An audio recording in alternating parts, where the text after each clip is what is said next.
Graça e paz, boa noite. Vamos começar o primeiro estudo da série As Dores da Alma. A primeira pergunta que devemos fazer é: quanto tempo nós investimos em nós mesmos? A gente é sobrecarregado por tantos afazeres e esquecemos algo muito importante, que é o cuidado pessoal. Nossa alma, ela também sente cansaço. Ela geme e pede ajuda. Salmo 42, versículo 1 a 3, Davi se expressa assim: assim como o servo bebe a água do riacho, eu quero beber de ti, ó Deus, goles profundos de Deus. Estou com sede do Deus vivo. E me pergunto, será que conseguirei chegar e beber na presença de Deus? Estou numa dieta de lágrimas. Lágrimas no café da manhã, lágrimas no jantar. Durante todo o dia as pessoas batem à minha porta, importunando. Onde está esse ser Deus?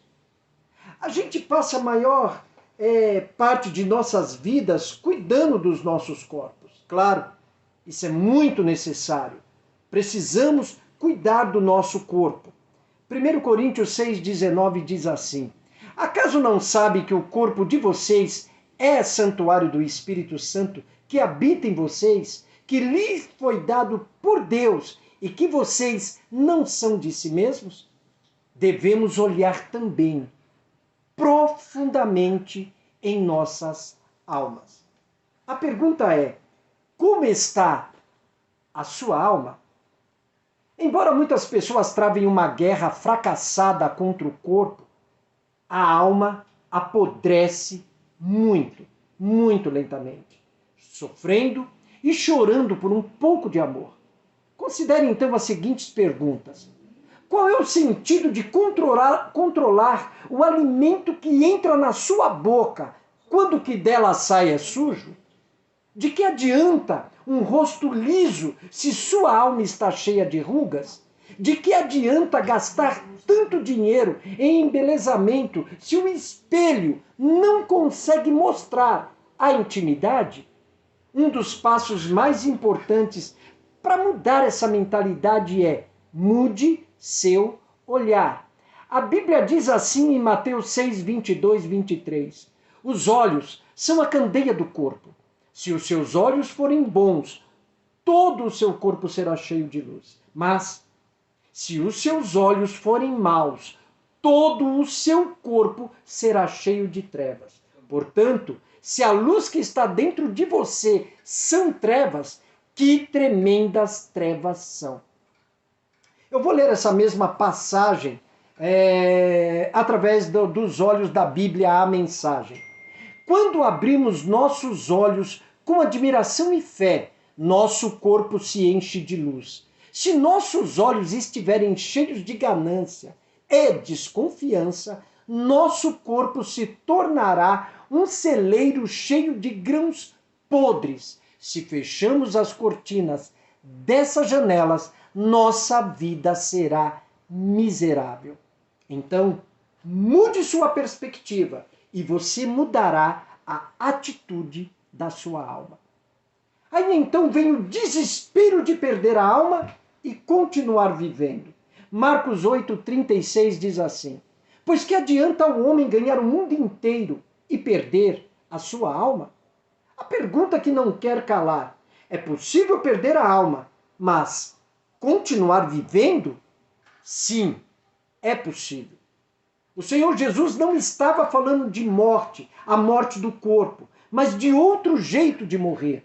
É quando você vive, mas vive sem desejo. Pedro Bloch, em seu dicionário de humor infantil, escreveu a opinião de uma garotinha sobre esta questão. O que é viver? Ela respondeu: quando a gente vive, a gente existe. Quando a gente morre, a gente desiste. Em outras palavras, quando a gente vive, a gente tem alma. Então a gente deve pensar seriamente sobre isso. Se você é indiferente ao sofrimento dos outros, você perdeu a sua alma. Perder sua alma é perder sua vida, é desistir do seu amor pelo seu trabalho, se concentrar mais em coisas do que em pessoas. Pessoas sem essência perdem a alegria de cantar, dançar e sonhar. Pode ter muitas coisas, inclusive a companhia inseparável do tédio. Tem a posse, mas não tem o desejo. Você ainda preserva sua essência? Mateus 16, 25 nos diz assim: quem quiser salvar a sua vida, a perderá, mas quem perder a sua vida por minha causa, a encontrará. O sacrifício pessoal é a direção, o caminho do Senhor, para que possamos descobrir nossa identidade verdadeira. É assim, a alma tem um mestre, a alma tem um dono. Quando você está satisfeito com Cristo, tudo muda. Sua aparência, suas expectativas e até a relação com o seu corpo. Você se torna uma nova pessoa, alguém com alma. A fama, o sucesso e o prazer são coisas valiosas, mas não são tudo. O que realmente preenche o vazio da alma é apenas a sagrada presença de Deus. Dostoiévski, renomado autor russo, afirmava que o vazio da alma tem a dimensão exata de Deus. Mateus 16, 24. Então Jesus disse aos seus discípulos: se alguém quiser acompanhar-me, negue-se a si mesmo, tome sua cruz e siga-me. Carregar a cruz todos os dias é uma experiência interior diária. O Salmo de Moisés 90:12 se expressa assim: ensina-nos a contar os nossos dias de tal maneira que alcancemos um coração sábio. Contar nossos dias nos faz conhecer e traremos um coração de sabedoria. Cuidar da alma, ele é um compromisso diário, exigindo uma consciência alerta para prevenir que as feridas evoluam para tragédias. Provérbios 4:23 nos alerta: acima de tudo, guarde seu coração, pois dele depende toda a sua vida. Concentre-se então nos seus pensamentos, porque toda a sua vida depende disso. Colossenses 3, 1-3 nos diz assim: portanto, já que vocês ressuscitaram com Cristo, procurem as coisas que são do alto, onde Cristo está assentado à direita de Deus. Mantenham um pensamento nas coisas do alto e não nas coisas terrenas, pois vocês morreram e agora a sua vida está escondida com Cristo em Deus. Agora que vocês ressuscitaram com Cristo, busquem as coisas que são do alto, onde Cristo está assentado à direita de Deus. Eu vou ler essa versão agora, na versão da Bíblia A Mensagem, eu acho muito bom. Uma vida consagrada traz lucro, mas esse lucro é a rica simplicidade de ser você mesmo na presença de Deus. Considerando então que entramos no mundo sem um centavo e que sairemos dele sem nada. Se temos pão na mesa e sapatos nos pés, é o bastante. Mas o líder que está apenas atrás de dinheiro se destruirá rapidamente. A cobiça por dinheiro traz problemas, apenas problemas. Depois de entrar por esse caminho, alguns se desviam inteiramente da fé e amargam seu arrependimento pelo resto da vida. Poxa, o quanto a gente está longe da humildade que o Messias nos mostrou. Humildade, nesse sentido, significa esvaziar-se. A gente precisa se esvaziar para estar diante desse mestre maravilhoso, para encontrar o verdadeiro caminho da nossa alma. A gente precisa se despojar de tudo que é terreno, de tudo que é matéria, de tudo aquilo que realmente não pode nos satisfazer. Veja bem, não tendo lugar para nascer, ele, Jesus, nasceu aonde? Num estábulo, em uma manjedoura emprestada. Ele pregou sua mensagem dentro de barcos. E esses barcos eram emprestados. E Yeshua entrou em Jerusalém de modo triunfante para cumprir uma profecia, montado num simples jumentinho. E adivinhem só, esse jumentinho era emprestado. Ele tomou sua última refeição de Páscoa num grande quarto com seus discípulos. E esse quarto era o quê? Emprestado. Sendo ele rei dos reis, levou na cabeça uma coroa de espinhos que eram emprestados. Foi pendurado numa cruz que não era para ele mesmo, pois essa cruz também era emprestada. Foi colocado em um sepulcro novo, porém, até o sepulcro era emprestado.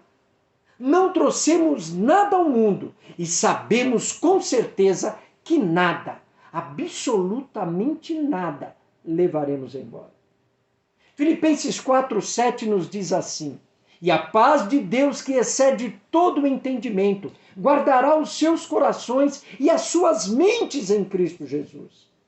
E agora, como antídoto à ansiedade que atormenta muitos corações desde os tempos antigos, ele declara que a nossa união com Jesus, o ungido, nos traz a paz. Porque assim como ele, Jesus, orou a Deus em seu sofrimento e foi atendido, nós também seremos. Filipenses 4:6 nos fala assim: não andem ansiosos por coisa alguma, mas em tudo, pela oração e súplicas, e com ação de graças, apresentem seus pedidos a Deus. Hebreus 5:7. Durante os seus dias de vida na terra, Jesus ofereceu orações e súplicas em alta voz e com lágrimas. Aquele que o podia salvar da morte, sendo ouvido por causa da sua reverente submissão. João 16, 32, 33 nos diz assim: eis que vem a hora e já chegou, em que vocês serão dispersos, cada um para a sua casa, e vocês me deixarão sozinho. Mas não estou sozinho, porque o Pai está comigo. Falei essas coisas para que em mim vocês tenham paz. No mundo vocês passam por aflições, mas tenham coragem. Eu venci o mundo. Portanto, no final, Deus é leal.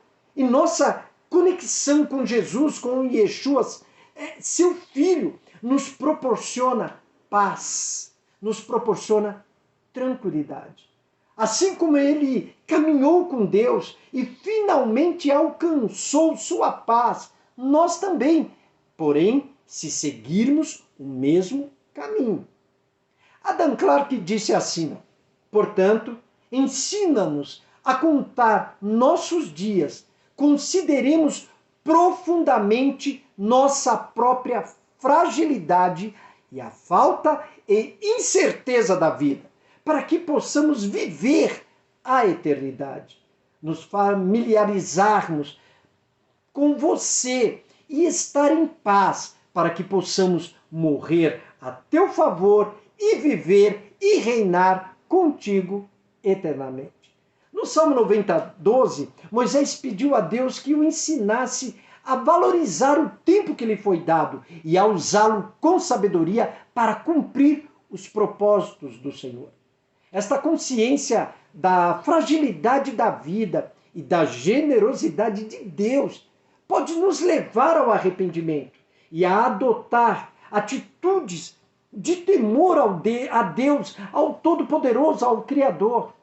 Esta é uma oração por sabedoria, compreensão, humildade, para que a gente reconheça as nossas limitações como seres humanos e pedir ajuda a Deus para viver uma vida plena e significativa.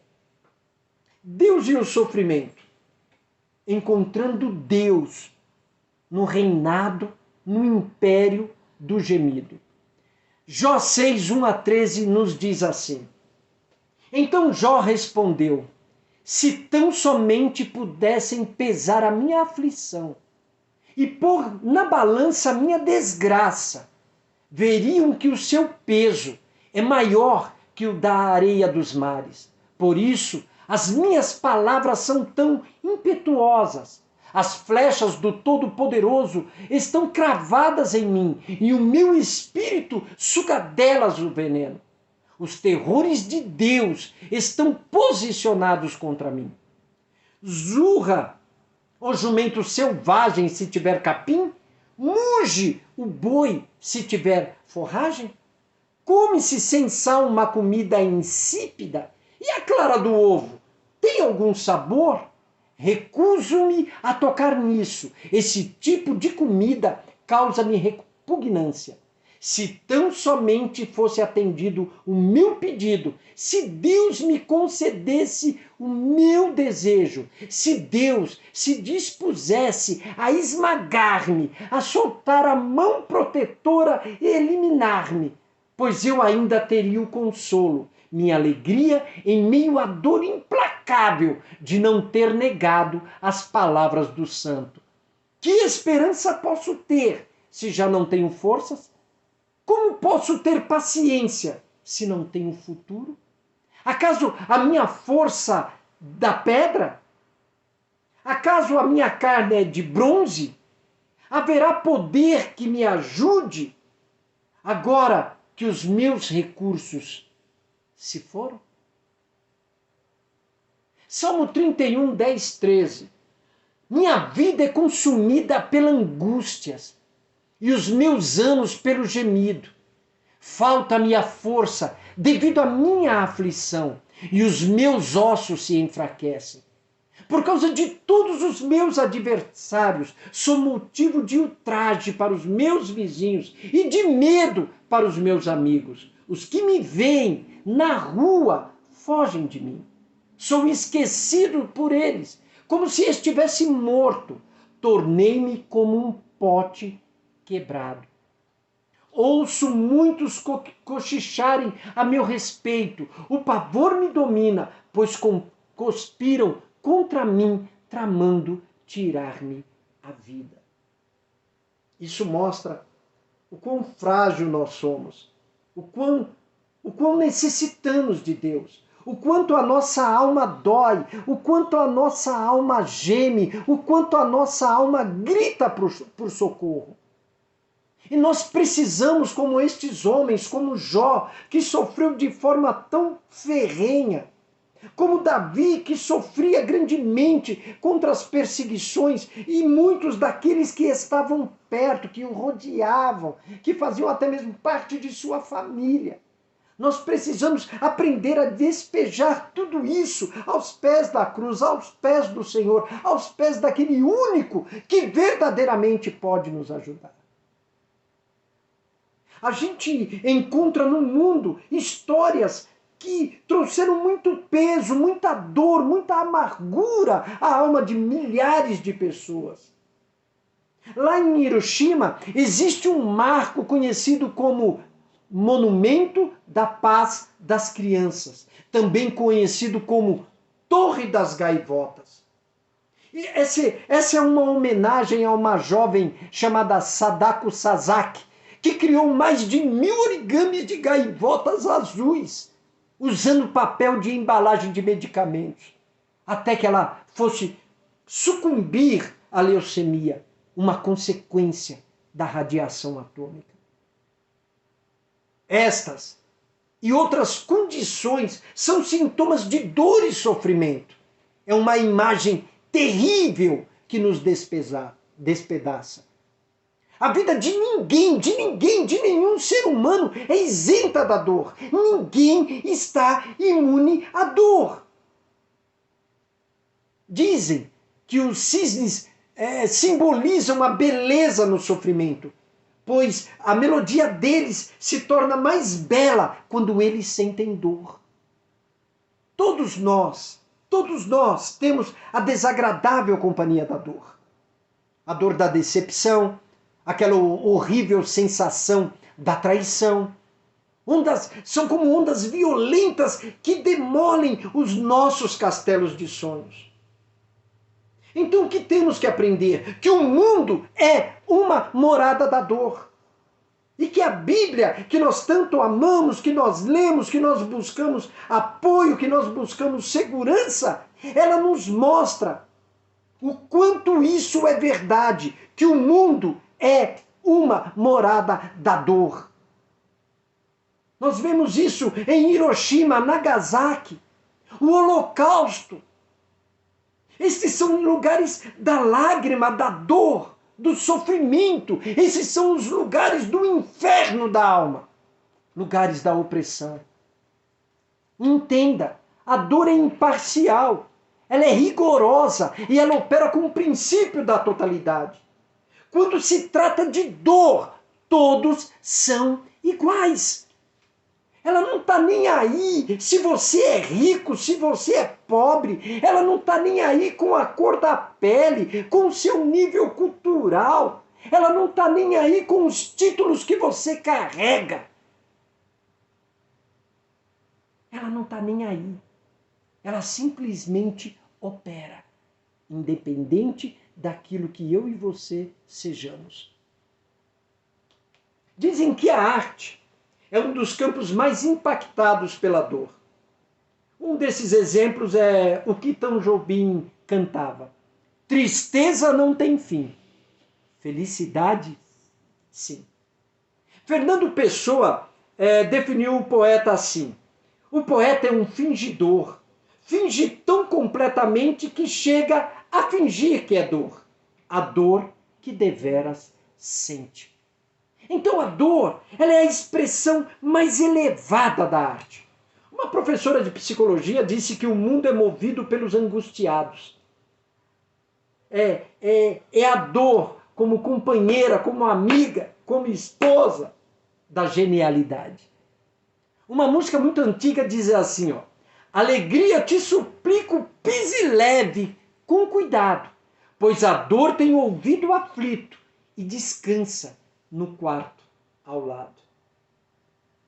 A dor é o confronto mais marcante de todos, pois acontece aqui dentro, bem aqui dentro, em nosso interior, nos territórios da sua privacidade, nos labirintos da nossa alma, nas profundezas inexploradas do eu. A Bíblia trabalha com duas poderosas verdades. Todos estão sujeitos à dor. Essa é a primeira. A segunda grande e poderosa verdade: Deus participa do nosso sofrimento. Então a gente verá agora alguns detalhes sobre como encontrar Deus no reino do lamento. Uma verdade: Deus não está longe. Quando sofremos, surgem pensamentos, planos vazios contra a nossa fé. Drummond diz assim, ó: é sempre no meu sempre a mesma ausência. O que o vazio cria? Ora, o vazio cria desconforto. O vazio cria medo. Então, a maior verdade que a Bíblia confirma é que Deus está envolvido em nosso sofrimento. Deus não é cruel ou insensível. Ele não é um Deus indiferente, mas um Pai cheio de amor. Por quê? Porque Deus sofre com o seu povo. A Bíblia mostra que Deus provê para ele tenda entre os nômades do Sinai. Ele acaba lá no exílio, na prisão, na fornalha e também na sepultura. Em Jesus, Deus lamenta a morte de Lázaro. Seu envolvimento é mais profundo do que apenas palavras. Deus se envolve na experiência humana. Em Cristo, Deus se faz presente no tempo. Ele vivenciou as vulnerabilidades da infância. Não se esqueça, ele também foi criança. Chesterton escreveu assim: as mãos que fizeram o sol e as estrelas eram muito pequenas para trocar as próprias roupas, ou para alcançar as grandes cabeças do gado. Uma maneira alternativa de expressar isso seria: nossa vitória está em entender o poder desta verdade que é: Deus não se afasta do sofrimento.